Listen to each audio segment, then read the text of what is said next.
Thank you MLA గారు. గౌరవనీయులు మిత్రులు పల్లా రాజేశ్వర రెడ్డి గారు, మన జనగామ శాసనసభ్యులు, కొద్ది రోజుల్లోనే ఒక మంచి ఎమ్మెల్యేగా కార్యకర్తలకు ప్రజలకు అందుబాటులో ఉండే శాసనసభ్యుడిగా చాలా మంచి పేరు తెచ్చుకున్నటువంటి మిత్రులు పల్లా గారు, గౌరవనీయులు తాటికొండ రాజన్న గారు, తమ్ముడు ఎర్రోల శ్రీనివాస్ గారు, క్యామ మల్లేశ్వర గారు, నరసింహరావు గారు, కృష్ణారెడ్డి గారు, చాలా మంది కనబడుతున్నారు. మా మాజీ శాసనసభ్యులు మిత్రులు పెద్ది సుదర్శన్ రెడ్డి గారు, సుందరరామ రెడ్డి గారు, ప్రేమల తప్ప గారు, ఇంకా చాలా మంది ఉన్నారు. వేదిక మీద ఉన్న పెద్దలు, మా మీడియా సోదరులు, మా బీఆర్ఎస్ కొత్తగా తెలిసిన మా కౌన్సిలర్లు, అదేవిధంగా బీఆర్ఎస్ కుటుంబ సభ్యులు అందరికీ పేరు పేరు నమస్కారం. ధరణి మీద అనేక అవాకులు చవాకులు బయలునటువంటి కాంగ్రెస్ ప్రభుత్వం ఈరోజు కొత్తగా భూభారతి అనేటువంటి చట్టాన్ని తెచ్చాం. బాబు కొద్దిగా సౌండ్ తక్కువ పెట్టాను. భూభారతి అనే చట్టాన్ని తెచ్చాం. ఇదేదో ప్రజలకు బాగా మేలు చేస్తుందని చెప్పి ఊదరగొట్టినారు. అది భూభారతి కాదు, అది భూహారతి అయిపోయింది. ఇవాళ భూభారతి వచ్చిన తర్వాత 22A కింద 1 కోటి ఎకరాల భూములు పెట్టినారు. అంటే నిషేధిత భూముల జాబితాలో లక్షల ఎకరాలు పెట్టి డబ్బుల వసూళ్లకు పాల్పడతా ఉన్నారు.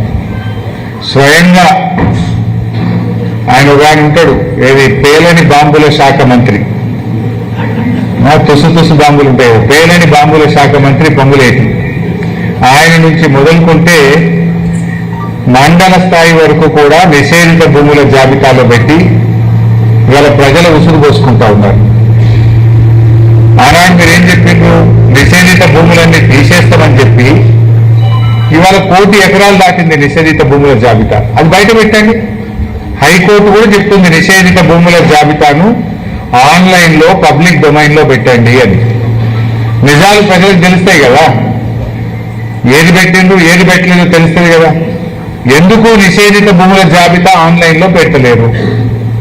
ఎందుకు కొత్తగా మీరు భూములు పెట్టుకుంటూ పోతున్నారు? ఇంకా పెద్ద స్కామ్ జరిగింది. త్వరలోనే అన్ని భూముల వివరాలు బయట పెడతాం. కాంగ్రెస్ వచ్చినాక నిషేధిత భూముల జాబితాలో పెట్టడం, వసూళ్లు రాగానే తీసేయడం. రాష్ట్రంలో ఇది పెద్ద స్కామ్ జరుగుతుంది. విలువైనటువంటి భూములను గుర్తించి నిషేధిత భూముల జాబితాలో పెట్టడం, సెటిల్మెంట్ కాగానే తీసేయడం. పెట్టుడెందుకు తీసుడెందుకు? దమ్ముంటే కాంగ్రెస్ ప్రభుత్వం వచ్చిన తర్వాత ఎన్ని భూములను నిషేధిత భూముల జాబితాలో పెట్టారు, ఎన్ని తొలగించారో ఒక వైట్ పేపర్ రిలీజ్ చేయాలని చెప్పి ఆ పేలని బాంబుల శాఖ మంత్రి పొంగులేటిని నేను డిమాండ్ చేస్తా ఉన్నా. బయట పెట్టండి. ఇలా మా జనగామ మీడియా మిత్రులను కూడా నేను మనస్ఫూర్తిగా అభినందిస్తా ఉన్నా. ఈ భూభారతి లొసుగులను బయటకు తీసిందే మీరు, ప్రభుత్వం తీయలే. దొంగల్ని గవర్నమెంట్ దొరకబట్టలే, మా జర్నలిస్టులు దొరకబట్టింది. మా జర్నలిస్టులు అద్భుతంగా ఆ విషయాల్ని బయటకు తీసింది మీరు. అయితే మీరు తీస్తే తూతూ మంత్రంగా ఆపరేటర్లను అరెస్ట్ చేసి ఈ కేసును ప్రభుత్వం దూరం చేస్తూ ఉంది, అంటే మాయ చేస్తూ ఉంది. అసలు విషయాలు బయటకు రానియడం లేదు. ఈ కేసు నీరు కాలుస్తుంది ప్రభుత్వం. అసలు ఈ కేసు వివరాలు ఎందుకు బయట పెట్టలేదు? ఇది 35 మండలాల్లో ఈ స్కామ్ జరిగింది. జనగామ జిల్లా, యాదాద్రి భువనగిరి జిల్లా, మేడ్చల్ జిల్లా 35 మండలాల్లో ఈ స్కామ్ జరిగితే దీని మీద విచారణకు ఒక సిట్ వేయొచ్చు కదా. ప్రతిపక్షాల మీద మా మీద సిట్ల సిట్లు వేస్తున్నారు.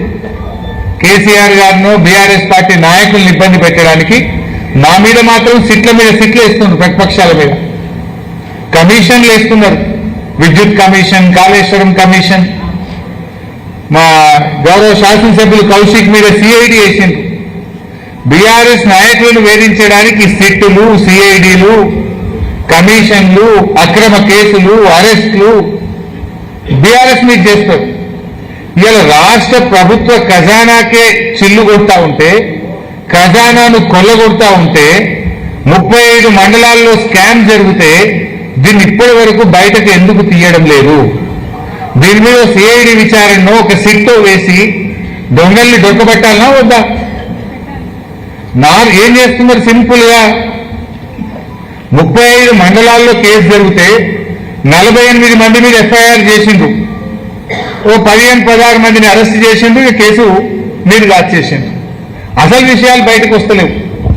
వీళ్ళకి సింపుల్ క్వశ్చన్, భూభారతి పోర్టల్ యొక్క ఎడిట్ ఆప్షన్ ఒక ఆపరేటర్కి ఎట్లా దొరికింది? భూభారతి పోర్టల్ దాన్ని ఎడిట్ చేయాలంటే కేవలం ఆర్డీఓకు, తహసీల్దార్కు మాత్రమే అవకాశం ఉంటుంది.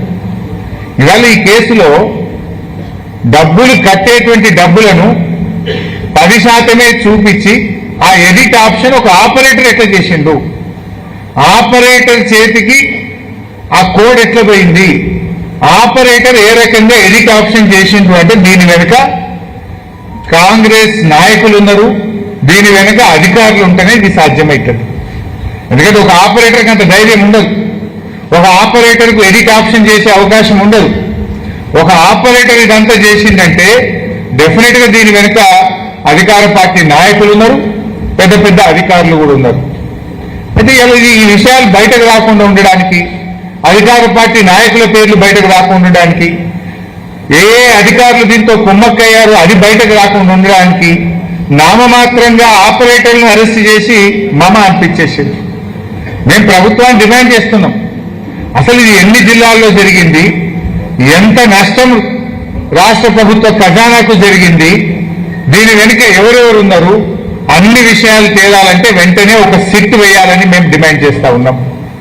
రెవెన్యూ మంత్రి గారు అన్ని విషయాలు బయట పెట్టండి. మేడ్చల్ జిల్లాలో ఎంత జరిగింది, యాదాద్రిలో ఎంత జరిగింది, భువనగిరిలో ఎంత జరిగింది, ఈ 3 బయట పెట్టింది విలేకరులే. మరి ఇంకా మిగతా జిల్లాల్లో ఎక్కడెక్కడ జరిగింది, రాష్ట్రం మొత్తం ఎన్ని జిల్లాల్లో ఎంత అవినీతి జరిగింది, ఎంత కుంభకోణం జరిగింది, దీని వెనుక ఎవరున్నారో అన్ని బయట పెట్టాలని మేము ఇలా ఆ పేలని బాంబుల మంత్రిని నేను డిమాండ్ చేస్తా ఉన్నా. బయట పెట్టాలని ఇవ్వాలి. ఎందుకు నోరు మూసుకున్నావు? ఆయనకంతా అహంకారం, ఆయన ఒళ్ళంతా శరీరం అంతా అహంకారంతో నిండి ఉంటుంది. మాట్లాడితే అహంకారంతోనే మాట్లాడుతుంటాడు. ఇవాళ ఇంత పెద్ద స్కామ్ నీ శాఖలో జరుగుతుంటే నువ్వు ఎందుకు పెదవిప్పలేవు? ఒక్కసారైనా ముఖ్యమంత్రి గారు రివ్యూ చేసిండా? రాష్ట్ర ప్రభుత్వ ఖజానాకే చిల్లు కొడతా ఉంటే, ప్రజల డబ్బును కొంతమంది కొల్లగొడతా ఉంటే దీని మీద ముఖ్యమంత్రి ఈ రోజు వరకు ఎందుకు రివ్యూ చేయలేదని అడుగుతా ఉన్నా. చీటికి మాటికి రివ్యూ చేసి బీఆర్ఎస్ నాయకుల మీద కేసులు పెట్టే రేవంత్ రెడ్డి ఇలా రాష్ట్ర ప్రభుత్వ ఖజానాకు కోట్లాది రూపాయల డబ్బు